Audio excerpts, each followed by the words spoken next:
बिजनौर सामुदायिक स्वास्थ्य अधिकारी जिला अध्यक्ष के समर्थन में गर्जा संगठन सीएमओ से हुई वार्ता। जनपद बिजनौर में association of community health officers Uttar Pradesh के आह्वान पर शुक्रवार को सीएमओ कार्यालय बिजनौर पर विशाल धरना प्रदर्शन आयोजित किया गया।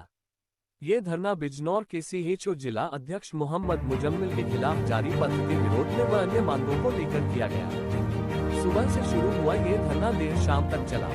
धरने में प्रदेश भर से आए पदाधिकारी व जिले के सैकड़ों सामुदायिक स्वास्थ्य अधिकारियों ने बढ़ चढ़कर हिस्सा लिया और एकजुटता का परिचय दिया। प्रदर्शनकारियों ने स्पष्ट कहा कि संगठन अपने किसी भी साथी के साथ अन्याय बर्दाश्त नहीं करेगा। शाम 4 बजे प्रतिनिधिमंडल ने सीएमओ व एसीएमओ से मुलाकात की। वार्ता के दौरान अधिकारियों ने सभी मांगों व आपत्तियों को गंभीरता से सुना और उनके शीघ्र निस्तारण का आश्वासन दिया। इस दौरान माहौल सकारात्मक रहा और अधिकारियों ने भरोसा दिलाया कि किसी भी स्वास्थ्य अधिकारी के साथ भेदभाव नहीं होगा। धरने में association of community health officers Uttar Pradesh के प्रदेश अध्यक्ष हिमालय कुमार, प्रदेश वरिष्ठ उपाध्यक्ष नितिन चौधरी, मेरठ जिला अध्यक्ष हेमराज कुमार, दीपक, गोविंद, मुनिराज त्यागी, नीरज कुमार, रॉबी चौधरी, बबलू कुमार, ज्योति रानी, कुमारी आंचल, शुभम शर्मा सहित बिजनौर के सभी सामुदायिक स्वास्थ्य अधिकारी मौजूद रहे।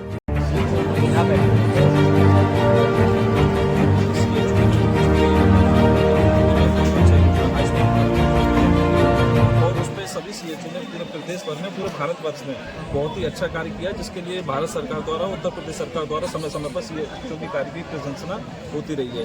परंतु हमारे जनपद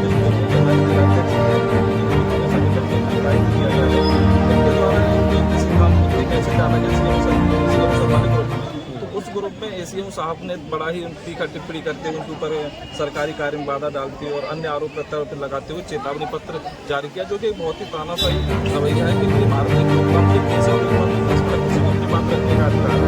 तो ये इस तरह से आज उनके साथ किसी और साथ इससे तो कर्मचारी अपनी आवाज ही नहीं उठाएगा, कहीं तो जिसके साथ जो शोषण होता है वो करता रहे। और कहीं ना कहीं सीएचओ पे आए दिन काम का जो बोझ है वो बढ़ता जा रहा है। तो इसी के लिए इन्होंने अपनी जो बात थी वो ग्रुप में रखी थी और अपर मुख्य चिकित्सा अधिकारी से उनको ये चीजें कहीं ना कहीं हट हुई थी, तो आप उनको बुला के हम बात कर सकते थे। परंतु उन्होंने चेतावनी पत्र जारी करते हुए सीएचओ के अंदर एक रोष भर दिया, क्योंकि देखिए सीएचओ एक ग्राउंड लेवल पे जमीनी स्तर पर कार्य कर रहा है और उसके बाद भी उनको ये प्रताड़नाएं झेलनी पड़ रही हैं। तो कहीं ना कहीं इस चीज़ से बहुत ही दुखद बात है।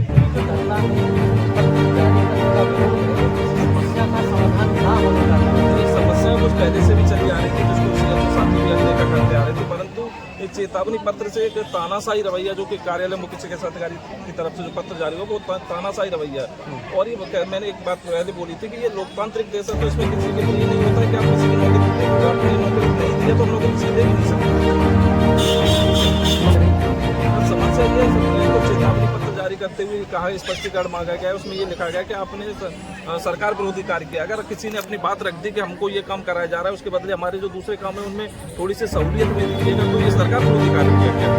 लेकिन इसी चीज़ को लेकर और अन्य सीएचओ साथियों की भी कई परेशानियां, क्योंकि यहाँ से ये प्राय देखने को मिलता है कि किसी के कोई डाटा ऑपरेटर द्वारा किसी के द्वारा यहाँ से वीडियो कॉल के जरिए अटेंडेंस लगाया, जबकि पूरे एनएचएम विभाग में सीएचओ ही एक ऐसा कैडर है जो सिर्फ ऑनलाइन अटेंडेंस दे रहा है। उसके बाद आए दिन कोई ना कोई नई प्रताड़ना सीएचओ के साथ होती रहती है। इसी बात का हुआ है और जब तक ये सबसे पहले हमारी प्रायोरिटी है कि हमारे सीएचओ साथी उनका ये मुजम्मिल जी का चेतावनी पत्र उसको सीएमओ साहब तत्काल प्रभाव से निरस्त करें।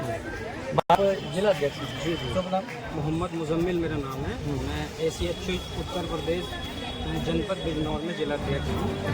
और सर हमारा एक प्रोफेशनल ग्रुप है जिसमें जो भी हमारे काम होते हैं उसका सर आदान प्रदान करते हैं। सर आदेश करते हैं, हम भी कोई काम होता है वो करते हैं। अभी सर एक टीबी मुक्त भारत अभियान चल रहा है, उसके अंतर्गत गांव-गांव में जाकर के टीबी खोजो अभियान चल रहा था।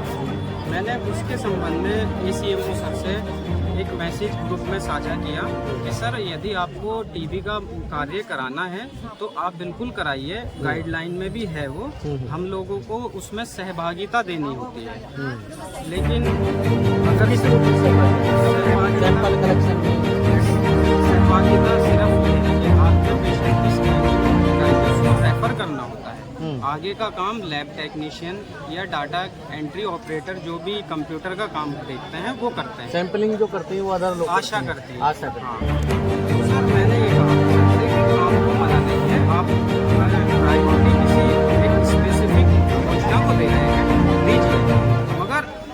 अगर आपका एक कर्मचारी उस काम में बिजी है, उसका समय अधिकतर समय उस काम में चला जाएगा, तो बाकी के काम में थोड़ा सा रिलैक्सेशन दे दीजिए। लेकिन सर क्या करते हैं कि स्पेसिफिक जो योजना है उसमें भी ज़्यादा काम, प्लस जो हमारे मूल कार्य है उनकी एक जो गाइडलाइन है, गाइडलाइन से भी डबल तिबल, यानी 5 ई संजीवनी अगर करनी है तो सर मैसेज डालते हैं 15 ई संजीवनी का। हमारे पास एविडेंस है, नहीं तो आपका वेतन काट देंगे। तो सर शासन से बैठे हैं तो उसके लिए आपके लिए मिनिमम 5 का प्रमुख सचिव सर का लेटर है, मैं भी आपको और यहाँ से दवा बन रहा है कि 20 आपको सर बोलते हैं 15 से 20 कर दीजिए। तो सर देखिए उसमें ना तो उसकी इसमें प्रॉब्लम कहाँ खड़ी होती है आप लोगों के सामने? उसमें प्रॉब्लम ये खड़ी होती है, हम लोग वो 2 एंड से होती है। एक एंड हम लोगों का होगा, एक स्पेशलिस्ट डॉक्टर होंगे। अब हमारे जिले में हम लोग 325 CHO साथी हैं जो ग्रामीण क्षेत्र में अपनी सेवाएं देते हैं। हम लोग के पास पेशेंट आएगा, उसकी हम एंट्री करने के बाद सिस्टम में वीडियो कॉल के माध्यम से डॉक्टर को कनेक्ट कर देंगे जिला लेवल। प्रॉब्लम ये है कि हमारे पास जिला लेवल पर केवल 3 डॉक्टर हैं और वो भी इतने बिजी चल रहे हैं 325 CHC और वहाँ पे जाने वाले मरीजों की संख्या मरीजों कोई की संख्या। तो सर ऐसा नहीं है, वो सर हमारे बड़े हैं, सम्मान उनका अभी भी है। लेकिन अगर मैंने कोई बात रखी है तो मैंने अपने अधिकारी को ही तो मैं अपनी बात रखूँ। अगर अधिकारी को भी मैं अपनी बात नहीं रखूँगा तो फिर कहाँ जाएंगे? हम भी इंसान ही है ना। तो उसके संबंध में मैंने सर से कहा था, सर को अगर ऐसा कुछ लगा था वो यहाँ मुझे बुला करके बैठा के बात कर लेते। सर ने सीधा चेतावनी पत्र बना कर दी कि मैं आपकी नौकरी, हाँ वो मुझे ही बताया। की समस्या उठा रहे हैं। हाँ, और रही बात सर उसमें ये भी है कि काम नहीं करते सर। मेरा अपना काम इतना परफेक्ट है, आप जाके मेरा कोई भी ऑनलाइन पोर्टल देख सकते हैं, मेरे पास मैं अभी भी दिखा सकता हूँ। दूसरी चीज़ सर, यहाँ जो लोग आए हैं, हाँ आपसे मांगा जा रहा है। हाँ सर, वो ऐसा है, उसमें 2 एंड पे होता है। अगर हमने पेशेंट एक बार हमने ट्राई भी कर लिया, सामने का डॉक्टर अवेलेबल नहीं होगा तो वो नहीं हो पाएगा। हाँ, जाँच होती है। और सबसे अहम चीज़ ये है उसकी क्वालिटी मेंटेन नहीं हो पा रही है। आप अगर क्वालिटी पे जाएंगे तो संख्या कम आएगी। सर क्या कह रहे हैं, क्वालिटी नहीं क्वांटिटी दीजिए। तो थोड़ा सा सर प्रॉब्लम हमें भी है इससे। तो ये एक समाज में भी मतलब हाँ, होगा उसमें कोई टीबी का मरीज नहीं है, उसको टीबी घोषित हो रहे हैं। हाँ, वो उसमें आगे गलती होने के चांसेस होते हैं। हाँ।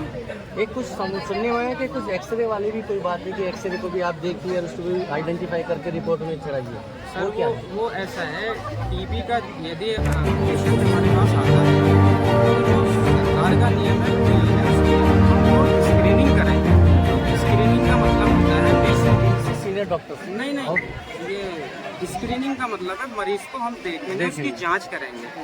जांच करने के बाद में यदि हमें उसके सिम्टम्स या लक्षण लगते हैं कि हाँ ये टीबी के कुछ स्पेसिफिक लक्षण होते हैं, वो लक्षण अगर हमें लगेंगे तो उसके बाद हम उसको आगे रेफर कर देंगे।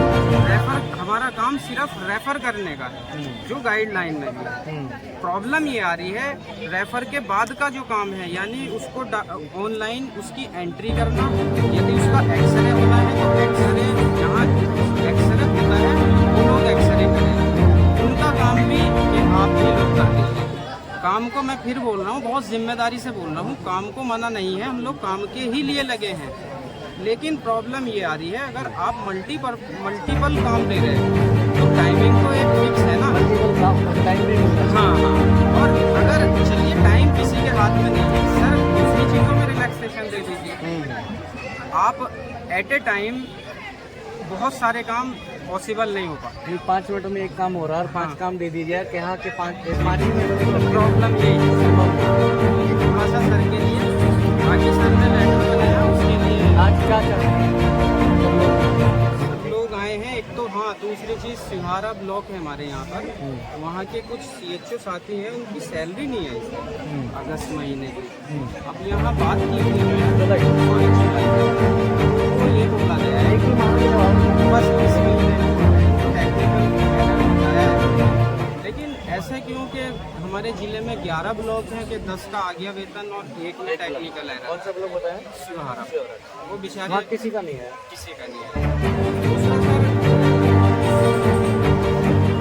ये भी रिक्वेस्ट करना चाहूँगा हमारे CMO सर से बड़े हैं तो मैं छोटा ही हूँ, फिर भी वो उनका सम्मान है कि अगर सर को टीबी का ये कार्य कराना है तो उसमें जो टीबी के स्पेसिफिक डॉक्टर हैं, ये आप मेडिकल से नहीं है लेकिन मेडिकल में हर विभाग का अलग डॉक्टर होता है, दिल का डॉक्टर, दिमाग का डॉक्टर, पेट का डॉक्टर। मेरी सर से ये रिक्वेस्ट है कि सर एक टीबी वाली टीम को भेजें। हम लोग अगर सहयोग नहीं करें तो हमारी गलती है, लेकिन सारा काम के बेटा आप ही कर देना ये हमारी सर से वो काम आपको थोपा जा रहा है कि आपको ही करना है। हाँ थोड़ा सा वो दुखदायी है। दुखदायी भी है, दिक्कत व्यवस्था के विपरीत भी है। और तो दूसरा एक चीज़ और हमारे यहाँ पर ये नेशनल मिशन के अंतर्गत काम कर रहे हैं। उसमें सर ग्रामीण क्षेत्र में सर्विस देते हैं तो हमारी एक एप्लीकेशन होता है AMS उसको बोलते हैं, अटेंडेंस मैनेजमेंट सिस्टम। तो आप जो अपने कार्यस्थल पर पहुँचेंगे वहाँ जाकर के अटेंडेंस लगेगी। यहाँ प्रॉब्लम क्या होगी, या तो आप जो जिस तरह से यहाँ दबाव बनाया जा रहा है उसके अकॉर्डिंग काम करिए, नहीं तो कोई डाटा एंट्री ऑपरेटर की एक महिला है यहाँ उनके जरिए उससे वीडियो कॉलिंग कराई जाती है। ये कोई मतलब अटेंडेंस लेने के लिए ये बहन जी यही CMO ऑफिस में है, देखिए हमारी इनसे कोई प्रॉब्लम नहीं है। प्रॉब्लम सिर्फ मेरी एक पोस्ट की गरिमा की है कि इनको किसने अथॉरिटी दी है आकर के हमारी वीडियो कॉन्फ्रेंसिंग के लिए पूछे कि आप कहाँ हो। सर एक तरफ तो बोल रहे हैं कि आप अपने ग्रामीण क्षेत्र में जा कर के घूम करके सेवाएं दीजिए। यदि आदमी सेवाएं दे रहा है और फिर एक तरफ ये लड़की वीडियो कॉल करके ये कह रही है कि आप कहाँ हो, वीडियो कॉल करिए, तो ये भी बिल्कुल गलत है, ऐसा नहीं होना चाहिए। नहीं, जब AMS एप्लीकेशन हमें पर्टिकुलर और उसमें अच्छा खासा NHM का बजट जाता है तो फिर मुझे तो नहीं लगता इसकी कोई ज़रूरत। और अगर ये हो रहा है तो ये गलत है,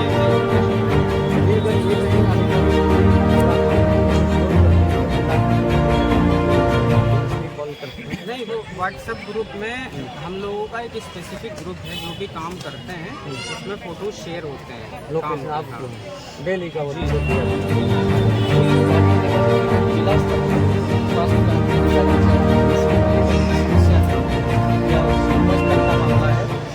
इस इनकी समस्याओं के समाधान में स्वास्थ्य विभाग के ये अधिकारी क्या कहते हैं, क्या करते हैं, क्या इनका समाधान हो पाएगा, क्या इनकी इन CHO की जो ये समस्या है गंभीरता से ये अधिकारी लोग ध्यान देंगे और क्या वास्तव में जो समस्या जो बता रहे हैं ये वास्तव में समस्या है या समाधान इसका होना चाहिए। अगर समाधान हो रहा है तो तब तो ठीक है, अगर समाधान नहीं होता तो हो सकता है ये क्या पहले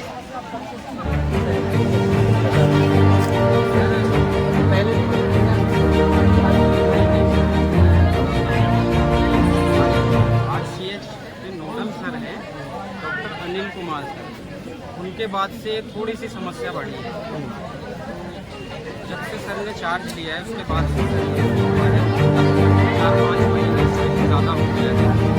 सर हमारा सिर्फ एक ही इशू है, काम आप हाँ हमें भी सर के बच्चों जैसे हैं, हमें बैठा करके हमारी एटलीस्ट बात तो सुन लीजिए जाए GRC के लिए। और एक GRC का मीटिंग का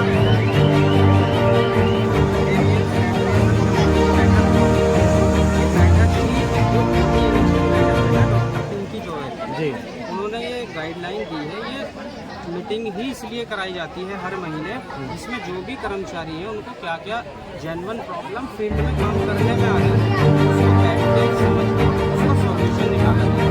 हमारे यहाँ पर इस मीटिंग में आज नहीं हुई, आज तक हमारे पास कोई बुलावा ही नहीं है। आज जो आपकी प्रॉब्लम सॉल्यूशन के लिए मीटिंग बुलाई जानी है सर हाँ, वो आज तक हुई नहीं है। वही तो प्रॉब्लम आ रही है, मीटिंग हो नहीं रही।